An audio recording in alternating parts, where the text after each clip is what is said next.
ich bin mir nicht sicher, ob der Ali das hinkriegt, meine Gyoza nachzumachen. So, muss auf jeden Fall Wellen reinkriegen, sonst ist es kein Gyoza.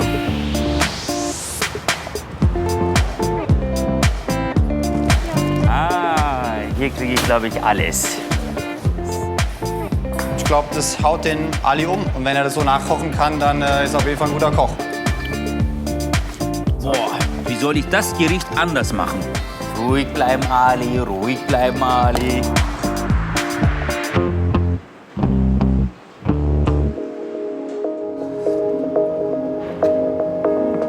Vielen Dank. Schön. Lassen Sie es schmecken. Bis dann, ciao.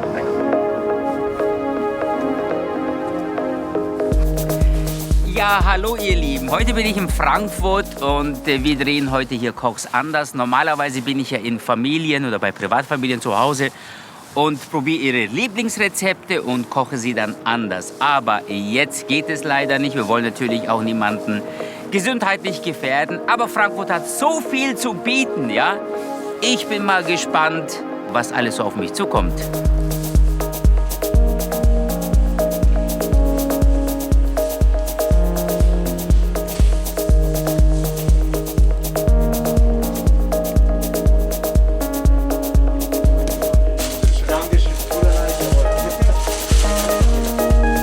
Ich möchte hier in Frankfurt auch herausfinden wollen, was meine Kollegen ja alles so bieten.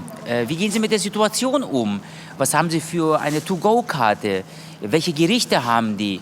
Und ich werde mir daraus ein Menü zusammenstellen und werde auch diese Gerichte nachkochen. Aber die Herausforderung ist für mich diesmal überhaupt gar nicht so leicht, weil diesmal sind es Profiköche. Das sind Gastronomen und Köche, die sicherlich ihren Job sehr, sehr gut machen. Also für mich wird es wahnsinnig schwierig. Aber wir werden sehen.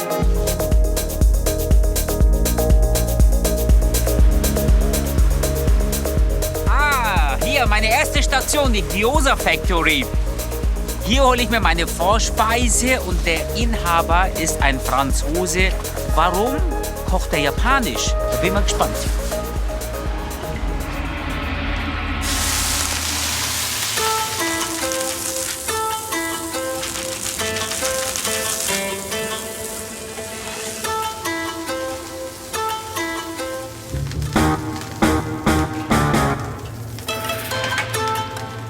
Also, unser Geschäft heißt die Gyoza Factory in Frankfurt. Also ich habe das Geschäft seit Januar 2020.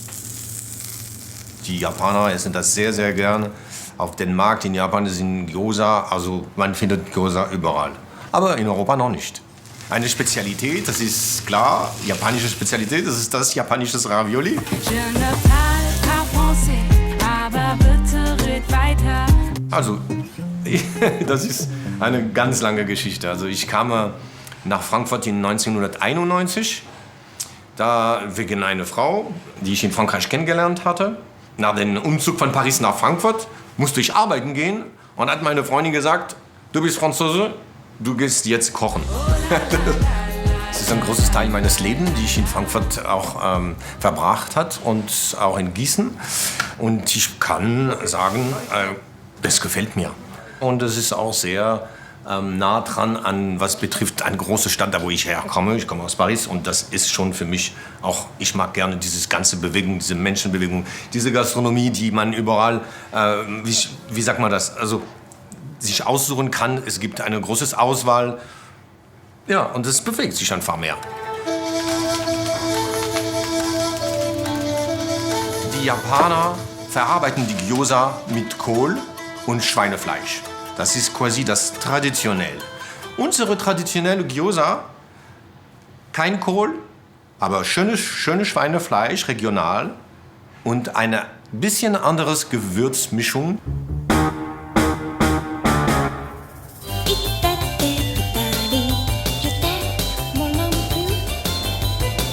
Also da drin haben wir Sojabohnen, wie man sagt auch Edamame, Bio-Tofu, Gemüse, das heißt Sellerie, Lauch, Karotten und eine Gewürzmischung mit fermentiertem Pfeffer.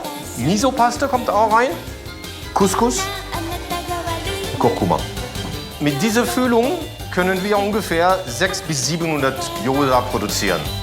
So,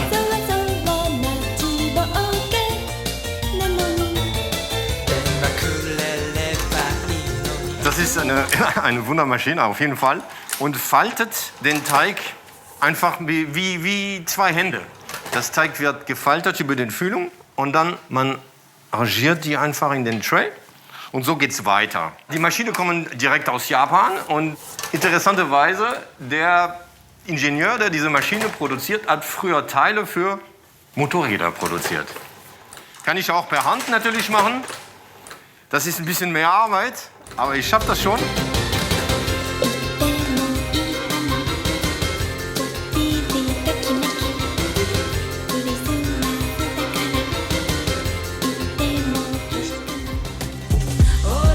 Et voilà. Hallo, ich bin der Ali. Hallo, ich bin der Ludo. Ludo? Hi, grüß dich. Hi. Ludo, ich möchte was zu essen haben. Gerne. Was haben wir denn da Schönes? Gyozas. Gyozas? Weißt du eigentlich, dass ich Gyoza liebe? Ja, ich auch. Ich wirklich, ich esse sie sehr, sehr gerne. Ich ja. hätte gerne welche mit Rind Ja. und so eine Bowl. Ja. Vielleicht die Bowl vegetarisch und die Gyozas mit Rind. Okay. Ach, du hast hier so einen Ofen, oder wie nennt man das? So ein Ja, das Herd. sind die Gyoza-Grill. Das sind die traditionelle Gyoza-Grille aus Japan. Ja, Die funktionieren eigentlich wie eine Pfanne ja. mit einem integrierten Deckel. Und die arbeiten mit ein bisschen Fett und kochendes Wasser. Jetzt bin ich mal gespannt, wie du die machst. Das wird quasi gebraten und gedampft fast gleichzeitig. Ach so, okay, okay. Und das geht schnell, gell? Das geht relativ schnell. Okay, dann hau rein. Sollen wir loslegen, ja? Ja, der Ali kam, da fand ich auch eigentlich sehr cool, sehr freundlich. Ja, und das war eigentlich, wollte ich natürlich sofort für ihn was kochen. So, wir geben das Wasser. Wenn hier viel los ist, Das geht gut. da musst du schon auf Zack sein. Ja, gell? aber das ist ungefähr, also ich würde sagen, zwischen 5 Minuten bis 7 Minuten Okay, passiert das da rein. ja. Ja, er ist so ein positiver Mensch. Ich glaube, lacht viel. Das ist immer gut. Und wenn du, glaube ich, mit dem unterwegs bist, hast du einfach mega Spaß, ja. Ja, das sieht aber super aus. Ludo, das sieht super aus. So, ein bisschen Edamame. Du kriegst noch ein bisschen Mayonnaise. Wir haben ein spezielles Mayonnaise mit Miso und Yuzu-Saft. Okay. Ein bisschen schwarzes Sesam. Et voilà, C'est fini. c'est fini. Merci, Monsieur. So, Stäbchen natürlich. Oh, ich kann nicht mit Stäbchen essen, aber egal, ich Dann probier's. musst du die Besteck hier selbst Du nehmen. kannst es mir beibringen. Ah, hier ist, hier ist. Ich kann dir das beibringen, auf jeden Fall. Also wenn du willst mit Stäbchen essen, ja. Ich kann das wirklich. Ich bin zu Wirklich blöd nicht. dazu. Denn Na okay, vielen Dank. Bon Appetit. Ich gehe raus. Ja. Und du kommst gleich dazu. Alles klar, bis Super. gleich. Ich habe mich überhaupt keine Sorge gemacht. Ich wusste genau, dass meine Gyoza wird Ihnen schmecken. Weil die Gyoza, die wir hier erstellen, schmecken fast jede. Und die sind sehr gut. So. Also, das sieht mega aus. Wie isst man das jetzt eigentlich? Einfach essen, wie man will, oder? Ja. Also eine mit Garnelen kannst du haben. Ich habe jetzt sehr viel mit Garnelen. Also bitteschön, kannst du eine mit Black Tiger. Ich vielleicht mal ein bisschen Reis essen. Okay. Was mich überrascht hat, dass Ludo, oder er sagte Ludo, dass er als Franzose, besser gesagt Pariser, ne, hier in Frankfurt Japanisch kocht. Also damit hätte ich nie gerechnet, weil die Franzosen sind eigentlich schon sehr stolze französische Köche oder Gastronomen. Du wolltest wissen, warum ich kam nach Frankfurt. Natürlich, klar. Natürlich, das ist die Liebe. Also, Aber Paris ist doch die Stadt der Liebe, dachte ich. ja, aber die war deutsch und nicht... Ach so. Die schmecken wirklich sehr gut. Dankeschön. Super. Sag mal, Ludo, was hat Corona mit dir gemacht? Früher haben wir paletteweise verkauft. Okay. Das heißt 10.000 Gyoza auf einmal. Das Geschäft haben wir leider nicht mehr. Wir haben natürlich viel mehr Takeaway-Geschäft als früher und ich darf das auch machen. Und das ist auch sehr, natürlich sehr positiv, aber es ersetzt nicht die große Menge, die paletteweise Gyoza, die wir früher verkauft haben. Leider. Aber ich bin ein Schaffer. Ich arbeite noch. Ich bin jeden Tag in Frankfurt und ich arbeite und ich mache meine Gläser jeden Tag. Also Ludo, ganz ehrlich, das schmeckt so gut. Ich weiß nicht, wie ich das toppen soll. Aber ich werde mir auf jeden Fall Mühe geben. Wie du weißt, habe ich ja hier in Frankfurt kein Restaurant und ich kann ja nicht irgendwo kochen. Dafür habe ich mir eine Küche ausgeliehen, gemietet. Und ich lade dich morgen dorthin gerne ein, um dir eine Vorspeise à la Ali zu servieren. Weil Sehr schön. München ist ja ein bisschen zu weit weg, geht ja nicht. Ja. Sehr schön. Bin ich dabei.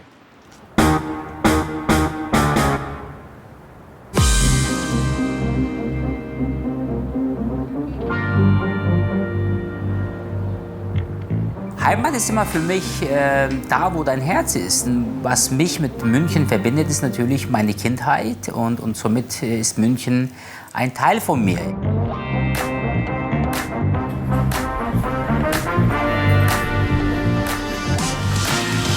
Die bayerische Lebensart, die ist schön, gesellig, sozial und das gefällt mir eigentlich sehr, sehr gut.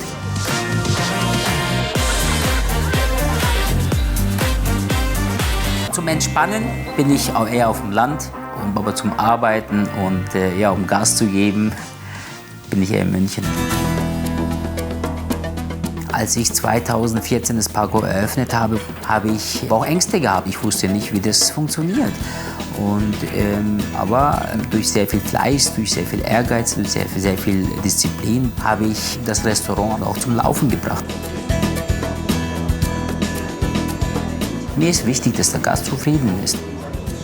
Das Wichtigste ist eigentlich nur, du darfst nicht am Gast vorbeikochen.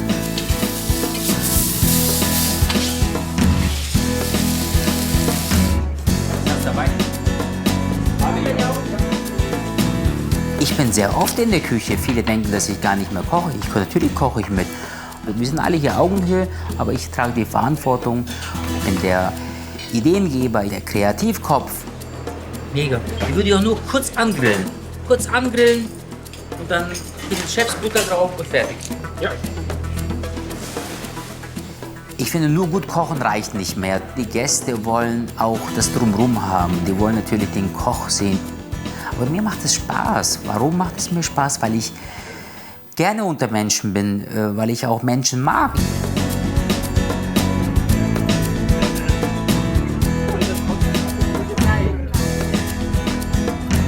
Ich selber bin überhaupt gar kein Promi. Ich bin der Ali. Ich bin der Ali, sage ich, und ich bin Koch vom Beruf.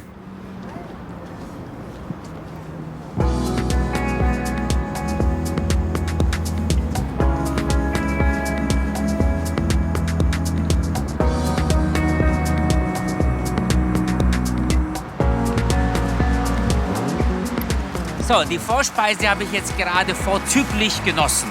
Jetzt geht's weiter mit dem Hauptgang und dafür bin ich jetzt hier in dem Restaurant Emma Metzler und zwar Museumsufer. Und ich bin mal gespannt, was die sich alles einfallen lassen.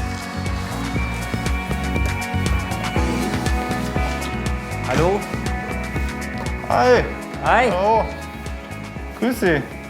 So, ich habe ein Restaurant erwartet. Ja, wir probieren es auf jeden Fall. So Aber es ein Restaurant zu sein? so wie das Restaurant gerade geht auf jeden Fall, ja. Ich bin der Ali. Hi, wer bist du? Anton. Anton. Grüß dich. Und du bist? Ja, Felix. Hi. Das ist normalerweise ein Restaurant Ja. und ihr habt daraus ja, so einen Delikatessenladen gemacht. Also wir haben diese eingelegten Sachen haben wir schon immer gemacht, auch schon vor Corona und Ja. so weiter. Darüber hinaus haben wir noch Gläser mit eingemachter Suppe und Eintopf. Ah, hier sehe ich. Genau, irgendwie was haben wir hier? Was Wurzel, Eintopf und genau, dann haben wir jetzt einen Gulasch noch eingekocht. Das ist quasi entweder fürs Homeoffice oder Der Yoga-Linden. Das ist ja noch lauwarm. Ist ja gerade frisch gekocht worden, oder? für dich perfekt. Für dich perfekt jetzt. Also ich bin immer ein bisschen angespannt, wenn Kollegen kommen. So, weil es mir einfach auch wichtig ist, dass ich von Kollegen irgendwie oder mir dieser Berufsethos wichtig ist. Und klar, der Ali ist ein renommierter Koch, also war ich da vielleicht mal ein bisschen mehr angespannt als sonst. Das hat, ich würde mal sagen, so 5 bis 10 Minuten gedauert. Und dann war da ist ein sehr sympathischer Koch oder Mensch und ein sehr guter Koch. Und ich glaube, der nimmt seinen Job dort sehr, sehr ernst im Emma Metzler. Ach, hier hast du auch Genau. noch ein bisschen Fleisch und so. Das sind Schau jetzt, mal. schau mal, hier. Duroc-Schwein, hier haben wir Rind. Genau, eigentlich die Theke gab es auf jeden Fall noch nicht vorher. Schau mal, das sind hier Profis, ne? Der hat hier einen Schweinerücken genommen, oder hier Kotelett einfach in zerlassener Butter oder braune Butter, schön einmal eingetunkt, raus, damit das Fleisch noch weiter Zeit hat, sich von innen noch zarter wird, noch besser reift, ne? Genau.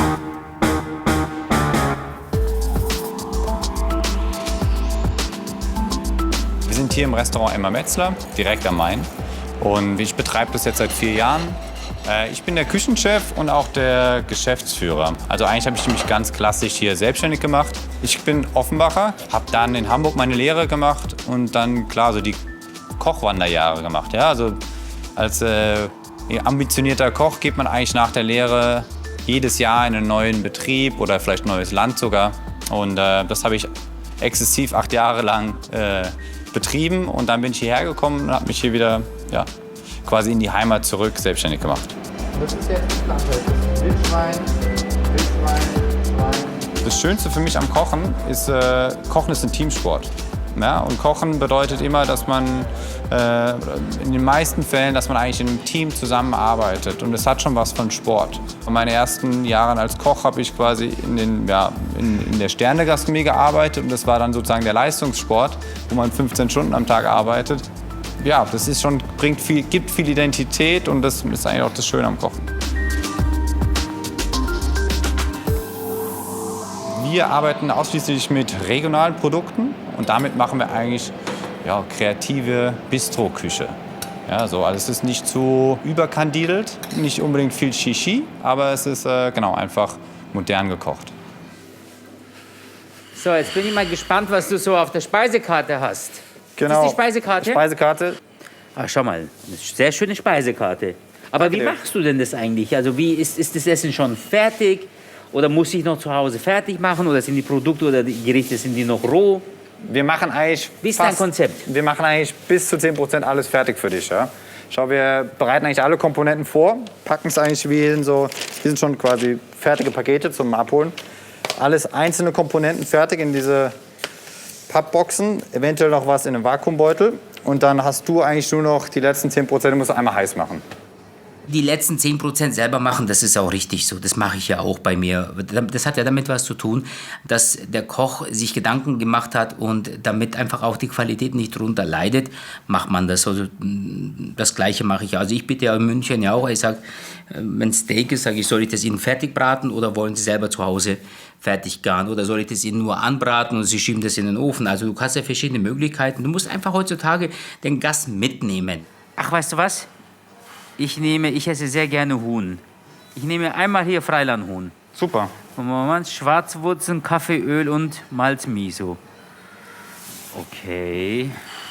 Also einfach Huhn isst du gerne auch. Huhn mit Pommes hätte mir auch gereicht. Ich freue mich jetzt riesig auf mein Huhn. Dir viel Spaß. Ich mach's Bis gleich. Ja, ich gehe schon mal raus. Jo.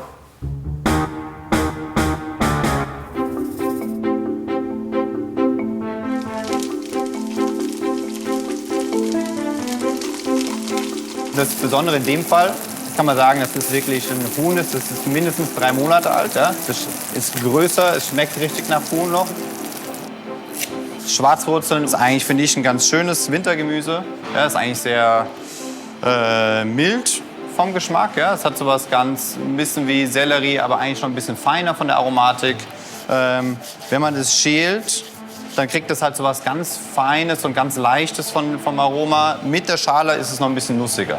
Wir reiben die einfach ab, schön ordentlich, und dann kann man die danach weiterverarbeiten. Das hat noch einen Vorteil, weil der Saft, der hier austritt, ja, aus dem Anschnitt und auch beim Schälen, das ist das, was sich danach total verfärbt und klebt. Ja, und das ist das, was wir alle hassen eigentlich. Deswegen ist auch so diese Verarbeitungsvariante ohne das Schälen, nur mit dem Abreiben, eigentlich auch einfacher zum Handhaben. Ja? Machen wir ganz gerne so.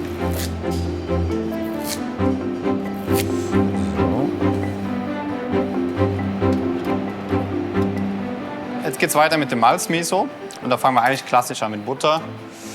Und fangen an im Topf. Und dann kommt dazu eine Mischung aus Malz und Weizenmehl. Malz ist ein bisschen bitter, ist auch das, was wir quasi im Bier drin haben. Ne? Im Malzbier noch ein bisschen mehr. Und dieses Bittere kann man immer schön mit ein bisschen Süße, Honig, ein bisschen Salz eigentlich ausbalancieren. Ja? Und dann geben wir jetzt noch ein bisschen von dem Miso dazu. Das ist eigentlich eine fermentierte asiatische oder japanische Würzpaste. Und am Zauberstab. Das war's schon. Das Huhn ist jetzt eigentlich soweit. Wir gehen jetzt damit in den vorgeheizten Ofen bei 180 Grad für 10 Minuten. Auf der Hautseite, das ist wichtig. Ja? Wir haben ein bisschen Farbe auf der Hautseite schon. Und dadurch, dass wir das jetzt auf der Hautseite braten, wird die Brust selber geschützt und die Farbe wird noch einfach schön, kommt raus, der Geschmack.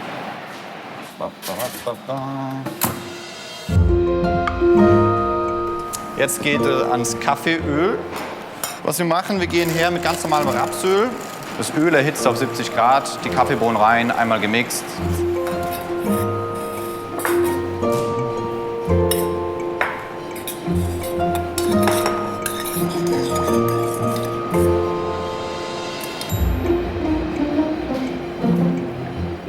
Ist eigentlich gut, ich bin zufrieden. Ah, da kommt ja mein Hauptgang. Genau, einmal so schon angerichtet. Schön. So, jetzt kann ich mal die Maske absetzen. So, ich habe es ja auch einmal jetzt noch mitgegeben, abgepackt, vielleicht hält es ja bis München. Ne? Ach so, da ist das Huhn drin. Das Ja, ist ja, cool. Das nehme ich mit, klar nehme ich das mit. Hier hoch, gell? Freue ich mich, du. Schau mal, sieht doch top Guten aus. Appetit. Ja. Was ist das für ein Huhn? Das ist ein Freilandhuhn, der gallische Hahn. Ja? Also der roter Kamm, weißes Gefieder, blaue Füße. Und, okay. Ist einfach noch wirklich ein Geflügelgeschmack da und es ist nicht... Ja, schmeckt es ist ein super. feines Super. Huhn. Die Soße ist auch super. Schau mal, die Schwarzwurzeln ruhig mit der Schale gelassen. Ja. Also so Malz. Malz-Meso-Püree habe ich noch nie gegessen. Es sind quasi, ja, wir sind ja jetzt irgendwie noch im Ausläufern vom Winter, sage ich mal. Ja? Ja. Und es sind alles noch dunkle Aromen. Das ist halt irgendwie Kaffee, Malz. Ach, Kaffeeöl ist ja auch, stimmt, hier ist Kaffee, das schmecke ich auch raus. Und ich finde, eigentlich kann das Huhn das ganz gut ab. Ja, stimmt. Kaffee, es ist ein bisschen bitter.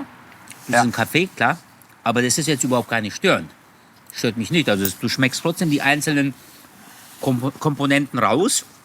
Und das ist ja das Wichtigste, finde ich. Ne? Schon, ja. Boah, wie soll ich das Gericht anders machen? Er hat es aufgegessen, das ist auf jeden Fall ein gutes Zeichen. Ich werde dir morgen mein Gericht kochen und servieren. Aber es ist schon eine mega Aufgabe. Anton, wie konntest du mir das nur antun? Ach, Anton. Gott, was für ein Wetter heute in Frankfurt. Also, ich weiß, was ich jetzt zu kochen habe. Und hier in der Kleinmarkthalle kriege ich hoffentlich alle Zutaten.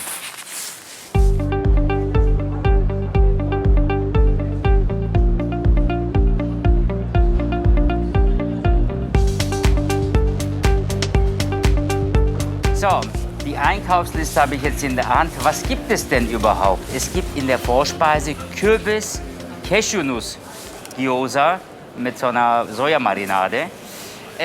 Dann gibt es im Hauptgang Huhn, klar, mit Schwarzwurzeln à la Creme und dazu so eine Aubergine-Miso-Püree. Und ich glaube, damit kann ich bestimmt die zwei überzeugen. Also zumindest hoffe ich das. So, moin. Geht's gut? Ja, bei Ihnen? Ja, mir geht's immer gut. Sag mal, habt ihr Kürbis? Ja. Und zwar hätte ich gerne einen kleinen Hokkaido-Kürbis. Ja. Dann Schwarzwurzeln auch? Haben wir auch? Perfekt. 4 Stück reichen, 4 schöne. Aber schöne, ne? Ja, natürlich. Immer dickere, die hier, was noch? Bei Schwarzwurzeln bin ich da sehr wählerisch, weil ich will nicht die ganz dünnen haben, ich will aber auch nicht die ganz dicken haben. Weil die ganz dünnen, wenn ich sie dann geschält habe, sind sie wirklich vom Durchmesser her sehr, sehr klein. Und die ganz dicken sind sehr holzig in der Regel. Gut, dann brauche ich auch eine Aubergine. Dann bräuchte ich bitte Ingwer. Orange brauche ich. Perfekt. Karotten. Ja, das ist so gut. Perfekt. Ein Knoblauch bitte. Warte. Einen schönen Stand habt ihr hier. Was machen Sie denn da? Das ist Gemüsesuppe, frische. Ja. Die schnippeln wir hier klein und dann verkaufen wir die im Beutel. Fix und fertig. Aber weißt du was? Ich nehme auch davon, ich nehme auch ein bisschen was mit. Ja? Ja. Jetzt bin ich heute auch faul. Von der Chefin handgeschnitten. Richtig. Grüne Hier. Zwiebeln vom Frau. Ja, drauf. Kriegst du das? Na, logisch, klar, und notfalls mit dem Mund, aber geht nicht. So, was kriegt ihr denn von mir? Also 40 Euro genau. Wie viel? 40. 40? Wer es nicht glaubt, der ehrt sich. 40. Ich dachte, ich bin beim Gemüsestand und nicht in der Apotheke. Ja, in der Apotheke. Du bist gut. Ich weiß.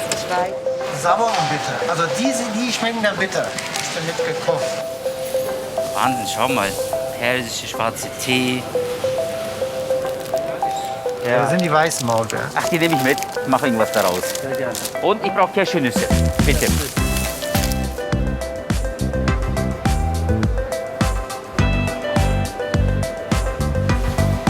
Ah, hier kriege ich, glaube ich, alles.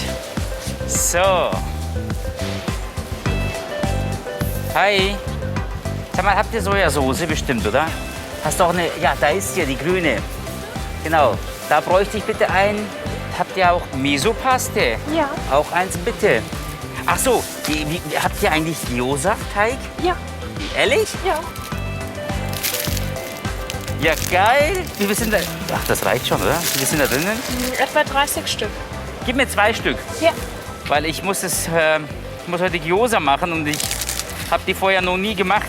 Ja, perfekt. Die Kleinmarkthalle, die ist sehr gut sortiert. Du kriegst da alles vom Gemüse, Fleisch, Fisch, das ist alles da. Ich habe dort alles kaufen können.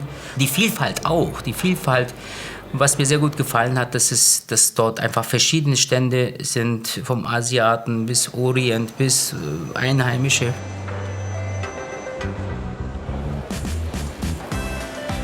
Moin. Morgen. Hallo, oh, sieht aber alles gut aus. Ich brauche Hühnchen. Was willst du Oh, machen? ihr habt aber Presspolade. Ich habe Presspoladen da, ich habe ein schwarzes Freiland. Die Press ist schon Schon, Rolls-Royce unter den Hühnern, oder? so ist es. Warum ist es so besonders? Es wächst sehr langsam Ja, und es ist älter und dadurch fester. Und es hat die Farben von Frankreich halt. die fahren von Frankreich. Aber sagen Sie mal, wie lange gibt es denn euch schon hier? 49 Weihnachten hab ich 49? gemacht, ja. Meine Großeltern haben den Laden hier gehabt und ich habe das einfach übernommen. Ja. Ja. Perfekt. Dann nehme ich das, bezahle und dann muss ich schon wieder weiter.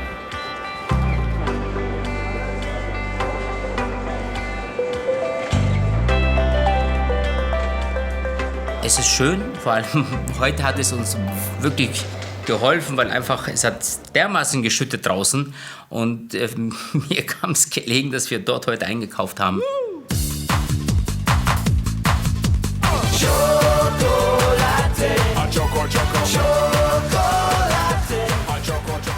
Hey, das ist ja doch ein geiler Laden. Ja, die Einkäufe für die Vorspeisung, für den Hauptgang habe ich schon erledigt. Jetzt will ich natürlich auch was Süßes haben. Dessert ist nicht meine Stärke, da bin ich echt eine Niete. Ich glaube, ich gehe hier rein und hole mir was Süßes für uns alle. Hallo.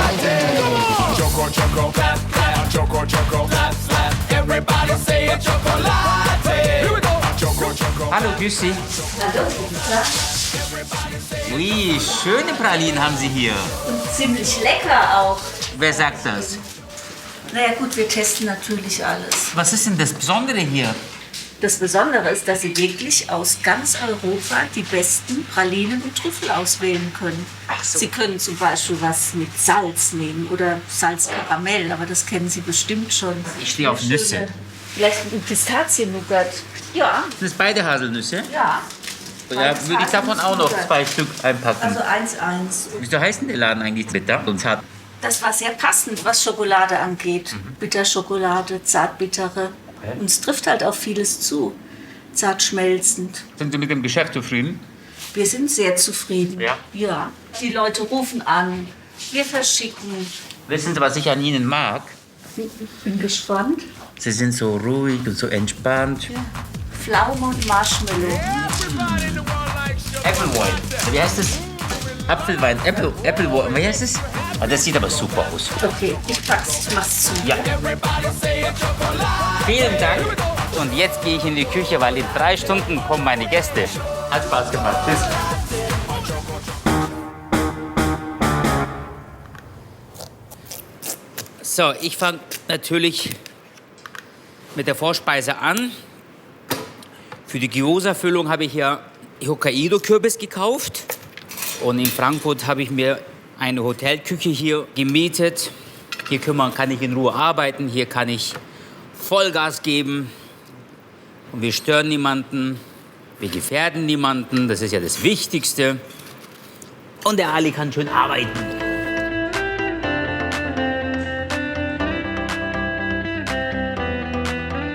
Ah, schau mal. Boah, wie gut das riecht.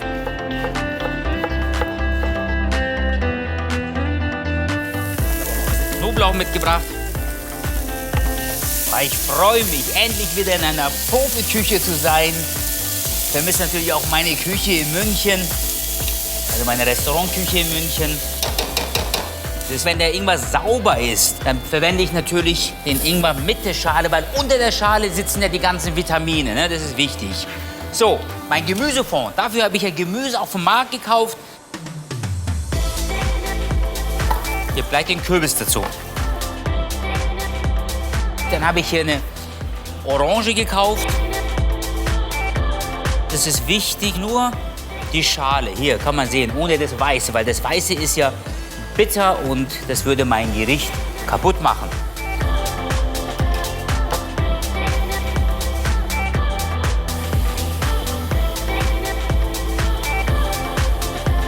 Kann man auch so stehen lassen. Perfekt. Ich gebe jetzt etwas Kokosmilch dazu. Ach, das schmeckt gut. Alles rein. So, sehr schön. Es wäre gut, wenn ich einen Deckel hätte, aber die haben keinen Deckel, glaube ich, hier.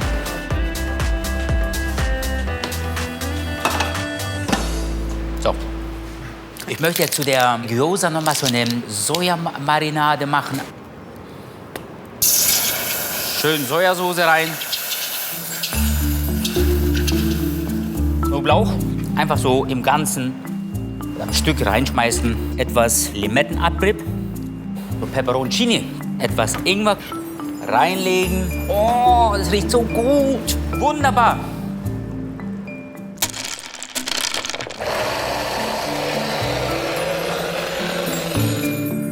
So, die Cashewnüsse, die habe ich jetzt schön gemahlen. Oh, da ist noch ein bisschen was drinnen. Die gebe ich jetzt hier zum Kürbis dazu. A, wegen dem Geschmack. Zweitens natürlich auch wegen der Bindung. Ein Löffel von der Sojasauce, schmeckt doch gut. So, jetzt geht's weiter. Also, Gyoza-Teig. Ich hoffe, ich kriege das hin. Premiere. Vorher noch nie Gyoza gemacht, also selber gemacht, ne? Dann nehmen wir das mal runter. Jetzt ganz kurz. Ruhig bleiben, Ali, ruhig bleiben, Ali. Das brauche ich. Etwas Wasser brauche ich. Wie ihr seht, traue ich mich noch nicht ran. Also. Oh Gott, ob das was wird? Warte mal so. Ich probiere es mal. Ich glaube, die ersten werden eh nichts. Und von daher. Und wenn es wird, wird's gut. Wenn nicht, habe ich es halt versucht. So, jetzt ganz kurz ein bisschen Wasser, glaube ich. Einfach so in die Hand nehmen. Ach, das sieht ja aus. Da ist so Angst davor. Und zumachen. Ich muss auf jeden Fall Wellen reinkriegen. Sonst ist es kein Gyoza. Der Ludo, der wird mich zerreißen. Es ist wichtig, dass der Gyoza so wie eine Gyoza aussieht. Und nicht nur so wie eine Ravioli oder ein halber Mund. Wie war das? Hier zumachen und dann so Wellen rein. Zumachen, Wellen rein. Also eigentlich müssten sie noch ein bisschen mehr Wellen haben. Ah, hier, der ist gar nicht so schlecht geworden. So müssten sie sein. So. Das ist die perfekte Welle. Das ist der perfekte Tag. Wie geht's dann weiter? Keine Ahnung.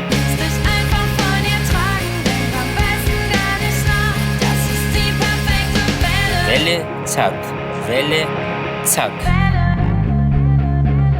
Ja, genau. Was betrifft die Welle? Welle, zack.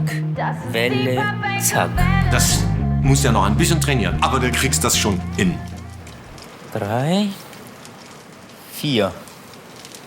Ja, also von unten ist die Farbe gut. Jetzt hat er gesagt, Wasser, heißes Wasser. Und Deckel drauf.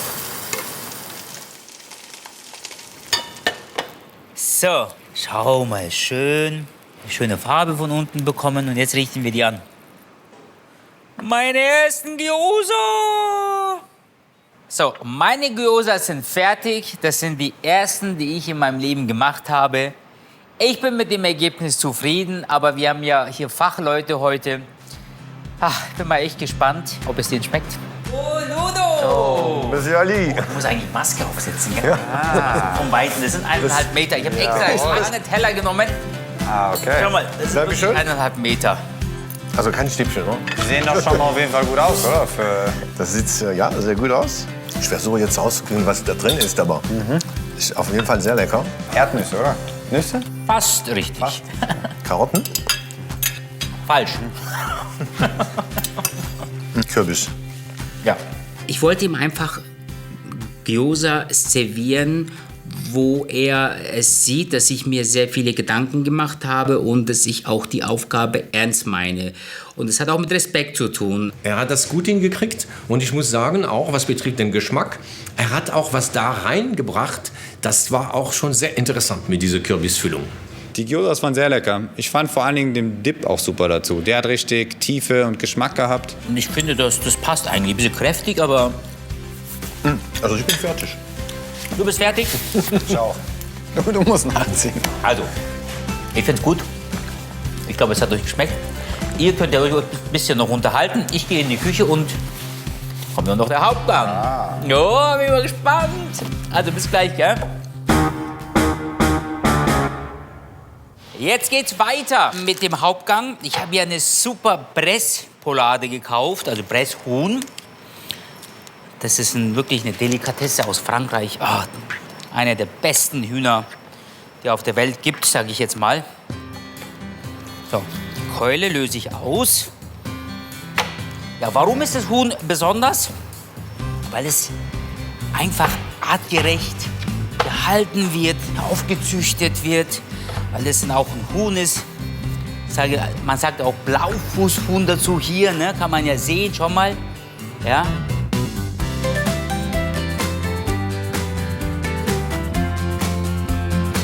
Die Karkassen, es kommt hier ein Gemüse dazu. Es wird ein super Geflügelfond. Jetzt ist, glaube ich, die Kasserolle heiß. Jetzt wird es schön angebraten. Die Brüste noch nicht, nur die Keulen. Mit der Brust warten wir noch.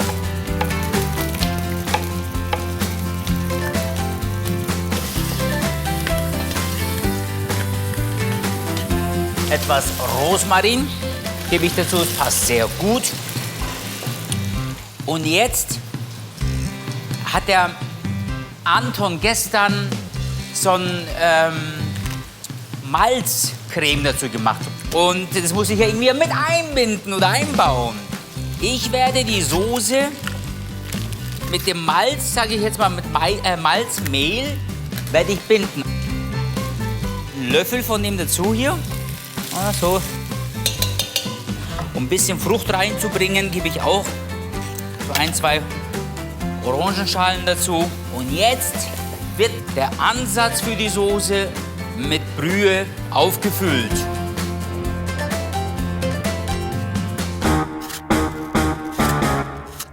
Schwarzwurzeln, wenn man sie geschält hat, oxidieren die. Man kann die Schwarzwurzeln, nachdem man es geschält hat, entweder in Milch einlegen, Milch verhindert, dass sie oxidieren, oder in Zitronenwasser. Halbieren und zack, gleich ins Zitronenwasser. Und das hier, die Schale, ja, die kann man jetzt zum Beispiel frittieren und am Ende auf dem Gericht oben drauflegen für so eine Knuspertextur. Ach, das machen wir. Die hebe ich jetzt auf. Ich wollte ihm einfach zweierlei von der Schwarzwurzel geben. Er hat es gestern in einem gepackt und ich habe das heute halt einfach nur einmal à la Creme und einmal als knusprige Textur habe ich die Schalen noch mal frittiert.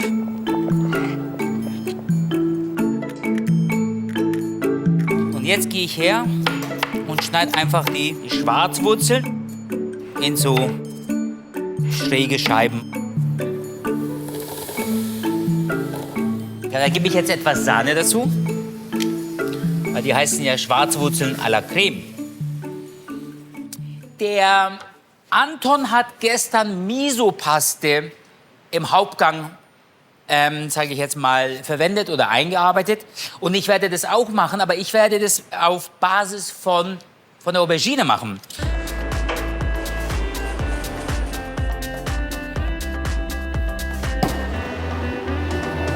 Und zack. So. Und salzen, noch nicht pfeffern. Und dann einfach auf der Hautseite schön anbraten. Wow, heiß! Und dann wird die Aubergine hier so einfach mit dem Löffel so, zack, hier in den Mixer. Dann kommt die Miso-Paste, ruhig so einen Schuss. Und dann habe ich hier so einen eingelegten Ingwer gekauft. Von dem Saft gebe ich auch noch ein bisschen was dazu. Und jetzt mixen.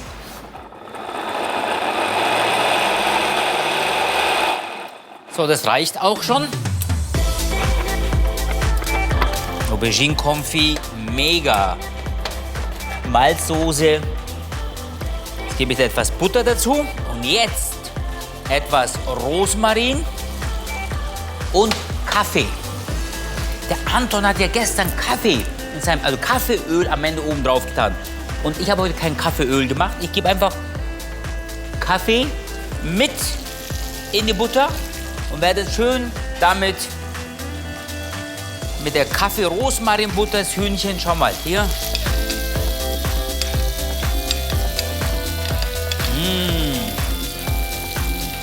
Ich möchte nur Kaffeearoma haben.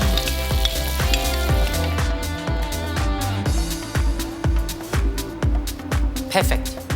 Voilà. Mein Hauptgang. So, mein Lieber. Dein Gericht nur anders gekocht. Ja, schaut super aus, oder? Oh, sehr schön. Sehr gut. Wow. Ich bin echt fix und fertig. Weißt du, es ist gar nicht so einfach. Gyoza habe ich noch nie gemacht. Er kommt mit Kaffeeöl. Aber jetzt essen wir erst mal. Komm. Ja. Also guten Appetit. Bon Appetit. Danke. Sehr gut. So, das ist Aubergine. Ja, gell? Das, die Auberginencreme ist quasi die Basis von der Miso. Ja, genau. Ja, das ist gut. Ja. Der Miso. So, ich sage erstmal Prost oder Santé. Auf Distanz. Machen wir so. Ja. Santé. Sehr gut, sehr elegant. Ja, sehr elegant. Es ist sehr harmonisch und rund. Gell? Das ist wahrscheinlich bei mir ein bisschen mehr Ecken und Kanten. Oder? Es ist so ein bisschen mehr bitter, ein bisschen mehr Kaffee. Bisschen, ne? Und hier ist es wirklich sehr harmonisch. Harmonisch in sich stimmig, ja. Frittierte Schal. Das hatte ich noch nie. Die Idee, also normalerweise, man schmeißt die Schale weg. Ich finde es sehr lecker. Und ich habe eigentlich auf jeden Fall für mich, nehme ich was mit. Die Harmonie im Auge zu behalten, das ist eigentlich, das würde ich mitnehmen. Am Endeffekt, es muss nur gut schmecken. Und so wie du gemacht hast, es hat sehr gut geschmeckt. Also, ich habe euch noch was Süßes mitgebracht. Pralinen. Wo kriegt man Pralinen? In Frankfurt? Oh, warte mal. Bitterzart? Genau, zart. Also für mich? Danke. Wie du willst. Du kannst auch. Ich habe mir eine genommen. Ah, lecker. Nee, das sind für mich. Jakob, komm, sag, Jakob, sag wieder Achtung, Mann. Zeig mal her. Liebe Zuschauer, ich wollte hier in Frankfurt sehen, wie meine Kollegen ihr To-Go-Geschäft betreiben. Ich bin positiv überrascht. Die sind sehr kreativ und die sind sehr engagiert und machen ihren Job sehr, sehr gut. Ich habe viel von ihnen gelernt und ich bin sehr angetan von meinen Kollegen. Jungs, danke. Vielen Dank. Prost. Cheers. Danke dir. Rück mal die Pralinen rüber, du.